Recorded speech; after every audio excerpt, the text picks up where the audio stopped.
Hello and welcome to a brand new episode of Autocar India Quick News. Coming up over the next few minutes is your weekly snapshot to all the latest from the world of automobiles. But before we begin, do hit subscribe to the Autocar India channel and press the bell icon to stay notified on all our latest uploads. Here's wishing you a great festive weekend and a Merry Christmas. Let's start the news with the Hyundai Venue. The compact SUV has achieved a sales milestone in the Indian market. The Hyundai Venue has driven past the 250,000 unit sales mark in India, and the milestone comes 31 months after the compact SUV was launched in May 2019. The Venue clocked 50,000 sales in the first 6 months of getting launched and touched the 1 lakh unit mark in 15 months of being in the market. It reached the 2 lakh unit sales milestone in 25 months.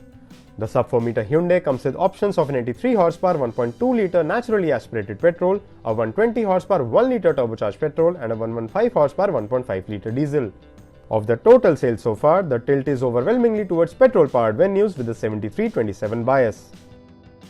After a long wait, Tata Motors is finally set to enter the CNG passenger vehicle segment in India. Tata Motors is likely to launch the CNG versions of the Tiago and Tigor in January 2022. Test mules of the two cars in their CNG avatars have been spotted multiple times, and no aesthetic changes are expected on the two Tata models.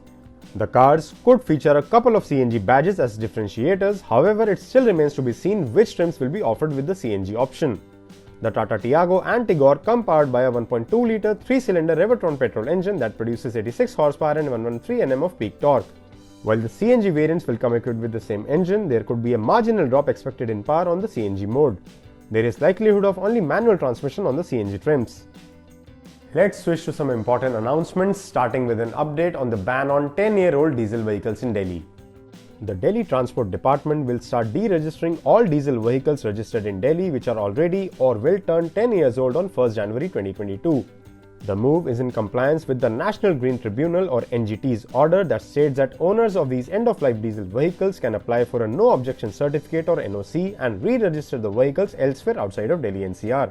However, the NOC will only be issued in regions identified by states as having the least vehicular density, despite the choice to apply for the NOC anywhere in India.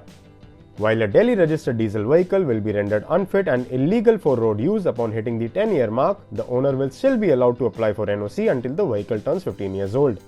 Owners also have two options once the car is deregistered. They could either scrap the vehicle or opt to retrofit an electric powertrain only through agencies approved by the Transport Department.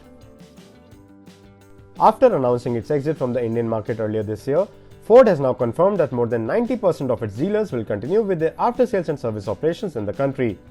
The company is also discussing the possibilities of keeping the remaining 10% of its dealers on board, with their service centers being functional for Ford's existing 1 million customers in India. In all cases, Ford's service network in India will continue to have a presence in over 240 cities compared to the present count of 258. Maharashtra is set to come up with state-of-the-art vehicle scrapping centers.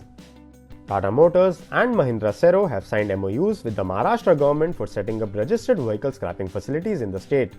While it will mark Mahindra expansion into Mumbai, Nagpur, Aurangabad and Nasik, after already having its first scrapping center in Pune, Tata Motors will install a recycling capacity for 35,000 end-of-life passenger and commercial vehicles every year.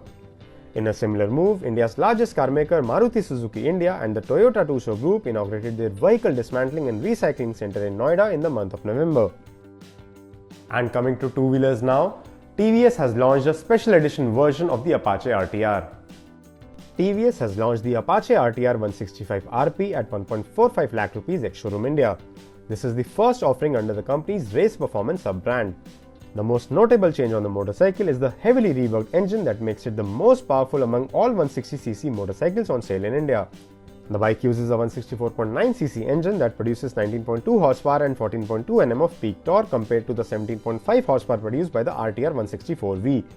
The Apache RTR 165 RP also gets a slipper clutch as well as adjustable brake and clutch levers. While the design remains same as the RTR 164V, TVS has introduced a unique color scheme and seat cover on the new motorcycle, which will be limited to just 200 units. Hero MotoCorp has announced a move to increase prices of its product range from January 4th next year.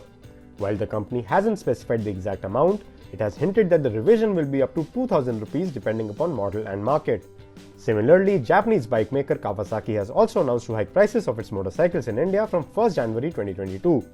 The price hike will be applicable on Kawasaki's entire road bike range other than the Z650, Vulcan 650, ZH2 and ZH2 SE.